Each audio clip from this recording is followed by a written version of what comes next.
School کے بڑے سر الحاج صدیق عتیق احمد صاحب اور قابل احترام مہمان خصوصی تہنیت فردوس باجی صاحبہ اور اسکول کے صدر معلمہ محترمہ سیدہ سیما کوثر باجی صاحبہ اور دیگر میری مشفق ٹیچر اور میری ہم عمر اسلامی اور ایمانی بہنوں اور بھائیوں، السلام علیکم ورحمۃ اللہ وبرکاتہ۔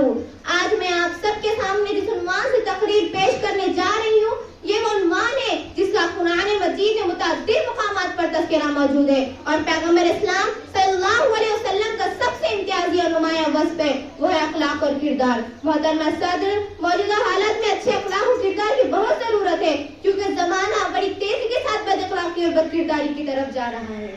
اپنے کردار پہ ڈال کے پردہ اقبال، اپنے کردار پہ ڈال کے پردہ اقبال، ہر شخص کہہ رہا ہے زمانہ خراب ہے۔ محترمہ صدر، انا عائشہ رضی اللہ تعالی عنہ قالت سمعت رسول اللہ صلی اللہ علیہ وسلم یقول ان المؤمنین لیدرک بحسن خلقہ درجۃ الصائم والقائم۔ حضرت عائشہ رضی اللہ تعالیٰ عنہ فرماتی ہے کہ میں نے حضور صلی اللہ علیہ وسلم کو ارشاد فرماتے ہوئے سنا کہ مومن اپنے اچھے اخلاق کی وجہ سے روزہ رکھنے والے اور رات بھر عبادت کرنے والوں کے درجے کو حاصل کر لیتا ہے۔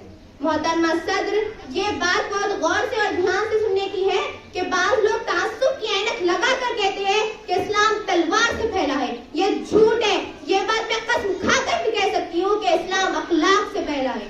یہ بات آپ سنیں، دوسروں کو سنائیں اور اپنے اندر اچھے اخلاق و کردار کو پیدا کریں۔ محترمہ صدر، میں سلام کرتی ہوں صفا اسکول کے ان بااخلاق ٹیچرز کو جو عصری تعلیم کے ساتھ ساتھ ہمیں اچھے اخلاق و کردار سے بھی مالا مال کرتے ہیں، کیونکہ ان کو بھی معلوم ہے موجودہ زمانے میں ثابت کر کے بتائے کہ ہاں اسلام اچھے اخلاق سے پھیلا ہے۔ میں اپنی تقریر شروع کرتے ہوئے جس آیت قرآن کی تلاوت کی تھی، انک لعلی خلق عظیم، اس کا صاف و سلیس ترجمہ یہ ہے کہ آپ اعلیٰ اخلاق پر فائز ہے۔